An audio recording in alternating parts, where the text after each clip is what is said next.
YTN을 향한 시청자 의견이라면 모두 귀 기울여 듣고 답하는 이 시청자 톡톡 Y 시간입니다. 오늘 주목한 시청자 의견을 AI 앵커 Y온이 소개해드립니다. 지금 바로 만나보시죠. 안녕하세요. AI 앵커 Y온입니다. 오늘의 첫 번째 주제는 무인 전력에 대한 시청자 의견을 들어봤습니다. 자세한 내용 지금 바로 보시죠.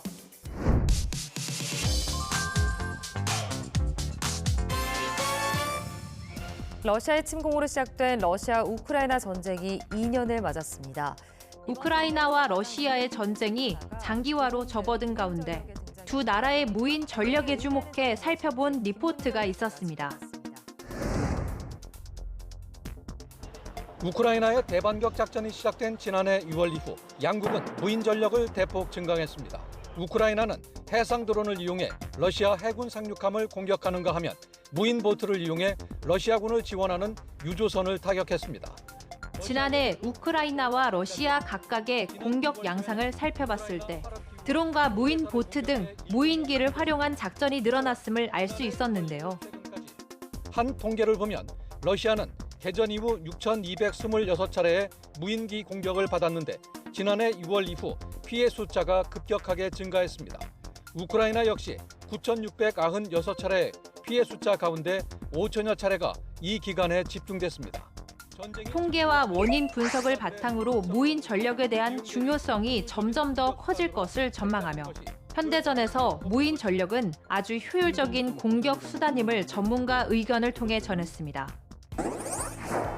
이 보도 말미에 우리 군도 무인 전력 체계를 강화해야 한다는 결론으로 마무리했는데 현재 우리나라군의 무인 전력이 어느 정도인지에 대한 분석이 빠져 있어 아쉬움이 남았다는 시청자 의견이 있었습니다. 좀 더 완성도 높은 보도를 위해 시청자 톡톡 Y에서 우리나라군의 무인 전력에 대해 알아봤습니다. 우리나라도 우크라이나 전쟁과 이스라엘 하마스의 무력 충돌을 통해 무인기의 파괴력을 파악하고 무인기 개발과 동시에 무인기를 방어하는 기술을 개발하고 있는데요. 먼저 방위사업청은 고출력 레이저 요격 기술을 개발하고 있습니다. 고출력 레이저 기술 개발은 대형 무인기, 방사포탄, 유도탄 등에 대한 요격 능력을 갖추기 위한 것인데요. 더불어 대드론 통합체계 개발에도 착수했습니다. 공군 기지와 해군 항만 등 육해 공군의 주요 시설을 노리는 드론 공격을 방어하기 위한 것으로 영공을 침투하는 소형 무인기를 탐지하고 식별한 후 전파 교란을 통해 작동 불능 상태로 만드는 시설형 방호 체계입니다. 다음으로 시청자 톡톡 Y 두 번째 주제는 골든 트라이앵글에 대한 시청자 의견을 들어봤습니다. 어떤 내용을 담고 있는지 이어서 확인해 보시죠.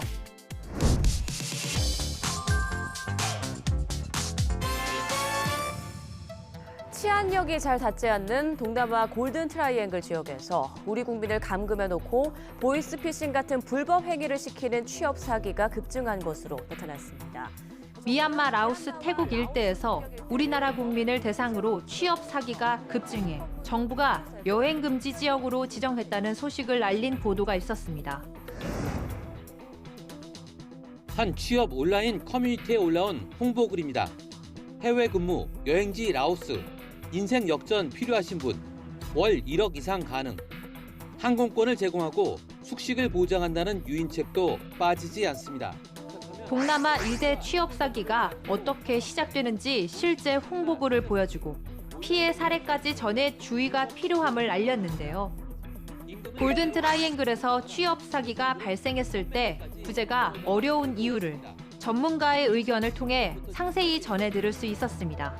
각 나라 중앙에서 거리가 멀어요. 소수민족들이 많이 살고 있고 거의 반독립적인 지위를 구축하면서 각 중앙에서의 통제가 없는 곳에서 도박, 마약, 각종 불법 활동들이 자행을 하고 있는데 이번 보도를 통해 해외 취업 사기에 대해 경각심을 높일 수 있었는데 동남아 골든 트라이앵글 지역이 정확히 어떤 곳을 말하는 것인지 구체적인 설명이 있었다면 이해가 쉬웠을 거라는 시청자 의견이 있었습니다.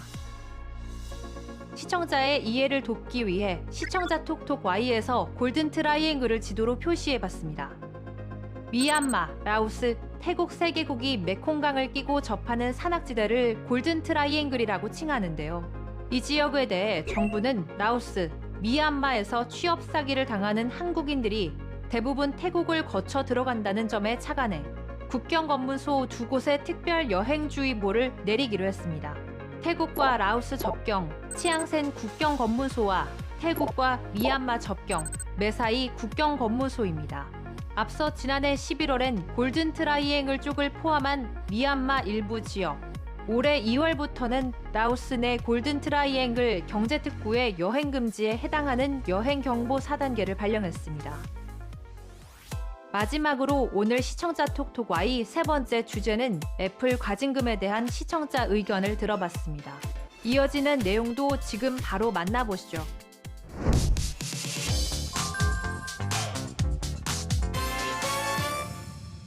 유럽연합 EU가 미국 기업 애플에 우리 돈으로 무려 2조 7천억 원에 이르는 과징금을 부과했습니다. 애플이 반독점법을 위반해 엄청난 금액의 과징금을 부과했다는 소식을 담은 리포트가 있었습니다. EU가 반독점법을 근거로 애플에 과징금을 부과한 것은 이번이 처음입니다. 소비자가 더 저렴한 구독 서비스를 이용할 기회를 차단하는 등 불공정 관행을 일삼았다는 것이 이유입니다. 애플은 EU 회원국인 스웨덴 기업 스포티파이의 주장만 반영된 조사 결과라 공정하지 않다며 반발했습니다. 애플이 과징금을 내게 된 구체적인 이유와 EU의 조사 결과를 받아들이지 못한다는 애플의 주장도 함께 전해왔는데요. EU의 반독점법을 근거로 애플이 과징금을 부과한 것이 처음임을 알렸는데 이 영향으로 우리나라의 시사하는 바는 없는지 추가적인 내용이 없어 부족함이 느껴졌다는 시청자의 의견이 있었습니다. 부족함 없는 보도를 위해 시청자 톡톡와이에서 애플에 과징금을 부과한 것이 우리나라의 시사하는 점을 살펴봅니다. 우리나라는 2021년 9월 전기통신사업법으로 규제하는 인액결제 강제 금지법을 세계 최초로 마련해 놓았는데요.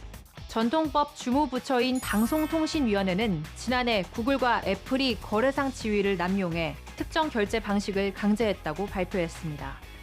시정조치안으로 구글과 애플에 각각 475억 원과 205억 원의 과징금을 산정했으나 구글과 애플이 강하게 반발해 과징금 실제 부과 조치는 기약 없이 미뤄졌는데요. 애플에 대한 EU의 제재가 이뤄지면서 국내에서도 인앱 결제 행위에 대한 비슷한 제재가 내려질 것이라는 전망이 나오고 있습니다. 애플의 독점이 장기화된다면 유럽과 우리나라에서 요구되는 앱 또는 구독 서비스 가격 차가 심각하게 벌어질 수 있다고 합니다. YTN 방송의 부족한 부분을 채우는 시청자 톡톡 Y 시간. 다음 주도 다양한 시청자 의견과 함께 돌아오겠습니다.